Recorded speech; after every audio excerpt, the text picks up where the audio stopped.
Okay, I'm going to make sure I document the location, status of wound, description of exudate or drainage, dressing applied, any changes, patient response to procedure, and patient teaching that I give.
So what I'm going to document is the wound status. I'm going to document the exudate or the drainage. I'm going to document the dressing that was applied, how many of them were applied. I'm going to document the patient's response to the procedure and any patient teaching I give to the patient.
So I'm going to document the status of the wound, the performance of the wound irrigation, the solution used, the amount of use, which was 120 cc's, the character of the exudate and drainage, patient's response to procedure, and any patient teaching that I performed to the patient. To remove staples or sutures or apply steri strips, first you want to refer to the medical record or care plan Cardex for special interventions. Introduce yourself to the patient, include your name, title, and role. You want to check the patient's identification while asking the patient to repeat his name and date of birth back to you. Explain the procedure to the patient and make sure the patient is able to understand. Give the patient time to ask any questions and let the patient know if there's going to be any unpleasantries that will be experienced. Assess the need to provide patient teaching during procedure. Assess the patient. Perform hand hygiene. Don clean gloves. Assemble the equipment necessary. You're going to need a refuse container, clean gloves, sterile gloves are optional, sterile sutures or staple removal set, antiseptic swabs, appropriate sterile dressings including butterfly or adhesive sterile strips, compound benzoin tincture or other skin protectants such as skin prep. Okay, prepare the patient for the intervention. You're going to close the door, pull the privacy curtain. You're going to raise the bed to a comfortable working level, drape and cover the patient as necessary. You're going to place your refuse container in a convenient location away from your sterile field. You're going to set up your sterile field, open your suture or staple set, open sterile dressings, remove dressing and soil gloves. Throw them out. Assess status of wound and drainage on dressing. Perform hand hygiene and don your sterile gloves. Cleanse the area with antiseptic swabs starting from incision outward using 1 stroke per swab. Staple removal. Prepare patient for pulling sensation on site, tenderness during removal. Place staple remover under staple while slowly closing the ends of the staple remover together. Squeeze the center of the staple with the tips, freeing the staple from the skin. Release handles and discard staple and refuse container. Repeat until all the staples have been removed. Maintaining a hemovac or Davil suction and T-tube drainage. First, you're going to refer to the medical record, care plan, or Cardex for the special intervention. You're going to provide an introduction to the patient, include your name and your title. Identify the patient checking their armband and requesting that the patient state their name and date of birth. Explain the procedure and reason for the procedure in terms that the patient is able to understand. Give the patient time to ask questions. Advise the patient of any potential unpleasantness that will be experienced. Assess the need and provide patient teaching during procedure. Perform hand hygiene and don clean gloves according to agency policy and guidelines. Assemble your equipment necessary. You will need clean gloves, alcohol pads, swabs, calibrated drainage receptacle, a moisture-proof padding. Prepare the patient for intervention. Close the door and pull the privacy curtain. Raise the bed to a comfortable working height. Examine drainage system for seal, patency, and stability. If not working, notify your head nurse or healthcare provider. Don goggles if appropriate. Remove hemovac or Davil plug labeled pouring spout. Empty the drainage into the measuring device. When emptying hemovac, compress the device by pushing top and bottom together with your hands. Hold pump of hemovac tightly compressed and reinsert plug to reestablish closed drainage system. When caring for a Davil, reestablish suction by pumping bulb until balloon is completely inflated. Recap drainage port. For both hemovac and Davil, keep plug out of the drainage stream. Hold the plug by stem. Observe the drainage for color, consistency, and odor. Measure and record amount of drainage. Rinse the measuring container. Position drainage system on bed and secure the system. Dispose of drainage and rinse container. Remove gloves and wash hands. If specimen is ordered, send to the laboratory. Observe Davil or hemovac every 2 to 4 hours. Measure drainage every 8 hours or as ordered. Assist patient to a position of comfort and place items within easy reach. Be certain the patient has the means to call for assistance and knows how to use it. Wound vacuum assisted closure. Refer to the medical record, care plan, or Cardex for special interventions. Provide an introduction to the patient. Include name and title or role. Identify patient by checking armband and requesting that patients state their name. Explain the procedure and the reason for the procedure in terms the patient is able to understand. Give the patient time to ask questions. Advise the patient of any potential unpleasantness that will be experienced. Assess need for and provide patient teaching during procedure. Assess patient. Perform hand hygiene and don clean gloves according to the agency policy and guidelines from the CDC and the Occupational Safety and Health Administration. Assemble equipment and complete necessary charges. VAC system, VAC for dressing, tubing for connection between VAC system and VAC dressing, gloves, clean and sterile, scissors, sterile, skin prep or skin barrier, moist washcloth, plastic or waterproof refuse bag, linen bag. Prepare patient for intervention. Closed door or pull privacy curtain. Raise bed to comfortable working height. Lower side rail on side nearest you. Position and drape patient as necessary. Position patient comfortably and drape to expose only wound site. Instruct patient not to touch wound or sterile supplies. Place disposable waterproof bag within reach of work area with top folded to make a cuff. When VAC system is in place, begin by pushing therapy on-off button. Keeping it connected to VAC system, disconnect tubes from each other to drain fluids into canister. Before lowering, tighten clamp on canister tube. With dressing tube unclamped, introduce 10 to 30 ml of normal saline solution, if ordered, into tubing to soak underneath foam. Gently stretch transparent film horizontally and slowly pull up from the skin. Remove old VAC system dressing, observing appearance and drainage on dressing. Use caution to prevent tension on any drains that are present. Discard dressing and remove gloves. Perform hand hygiene. Apply sterile or clean gloves. Irrigate the wound with normal saline solution or other solution ordered by the healthcare provider. Gently blot dry. If this is a new surgical wound, sterile technique will be possibly ordered. Chronic wounds often require clean technique. Measure wound is ordered. At baseline, at first dressing change, weekly, and at discharge from therapy. Remove and discard gloves.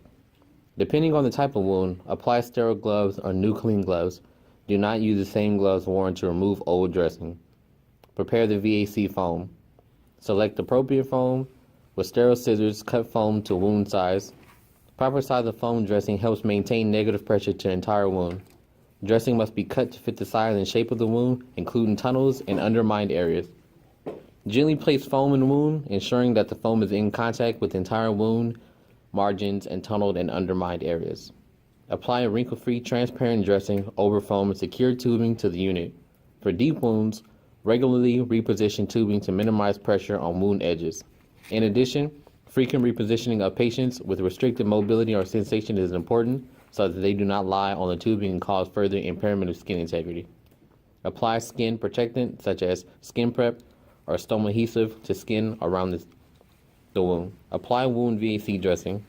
Cover with VAC foam, keeping margin of 1 to 2 inches surrounding healthy tissue. Apply wrinkle-free transparent dressing. Once the wound is completely covered, connect the tubing from the dressing to the tubing from the canister in the VAC system. Remove canister from sterile packaging and push into VAC system until a click is heard. Connect the dressing tubing to the canister tubing. Be sure both clamps are open. Place VAC system on a level surface or hang from the foot of the bed.